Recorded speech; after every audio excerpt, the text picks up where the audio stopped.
morning, folks. It is Wonder Chrissy from Land Cruiser Midwest, and I just wanted to do a quick recording here and talk about a topic I think everyone may be interested in. And today's topic is how the FBI is going to find all these rioters. How it is almost people are thinking, how are they going to do that? Well, I've got the answer for you, so stay tuned. We're going to talk about it. Okay, so let's get into it. So here's how it's going to work. I know now that, like in the media, they're saying that they're doing facial recognition and this and that. There's just too many holes in facial recognition, folks. You know, these people came from all over the country. You know, some states may be taking photos, some may not. And, you know, when was the last time you had your license updated? Years and years ago, and your face has changed since then. So that's not going to work very well. They may be able to find some, or they may be able to help identify. But the first step that they're going to need to do, and they probably already have done, is they're going to use this little device. This is what's going to give everyone away. Your common cell phone. That is the downfall of all these rioters, for sure. The common cell phone. I don't know if you guys have Google location services on your phone or what have you, and have turned it on.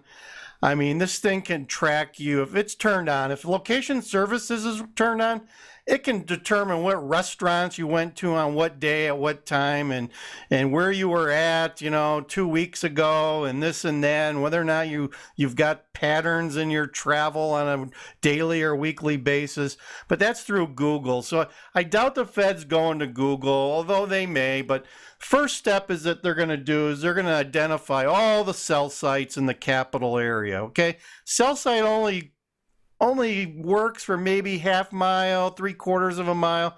And knowing the capital, they probably have got mini cell sites there also.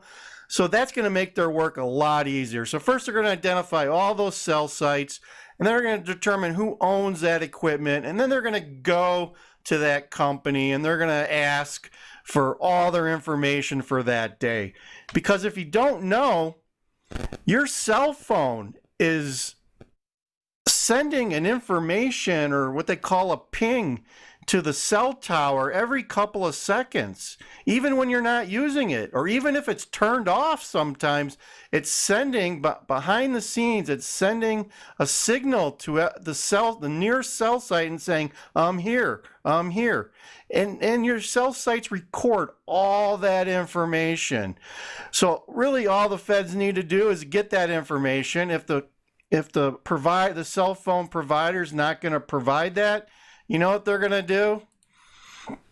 FISA time, folks. They'll just go to a judge, get a FISA warrant, and then they'll get all the information.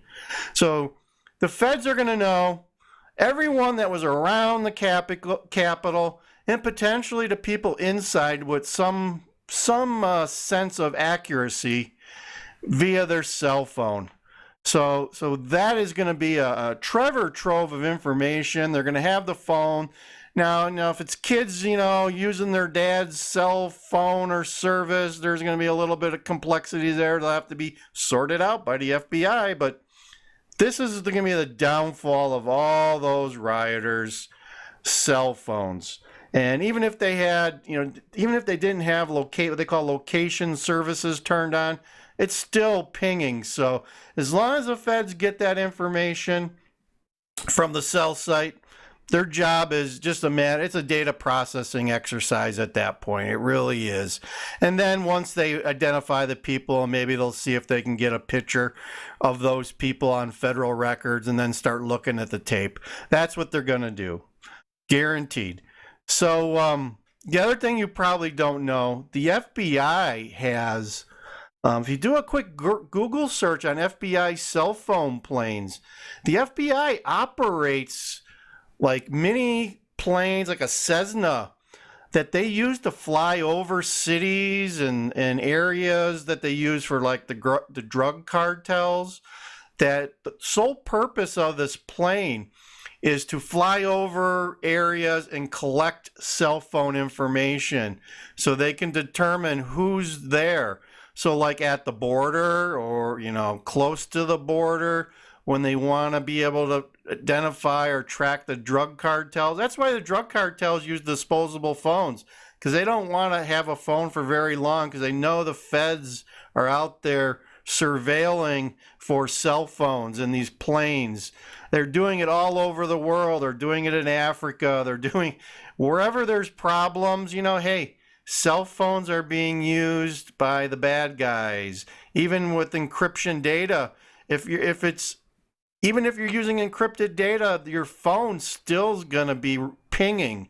So they got to track that phone back to someone, unless it's a truly disposable phone.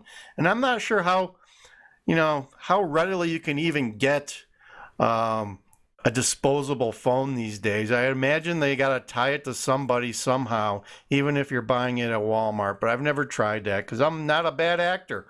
So, yeah, these, right around the year 2000, they used to have analog phones, all your digital phones. That's why the government kind of phased out. The government pressured the cell phone companies to phase out analog cell phones because they couldn't be tracked. They only worked when you wanted them to work. Digital phones working all the time, even if it's turned off, it is working. So, yeah, if you don't believe me, watch some of the Edwin Snowden videos out there.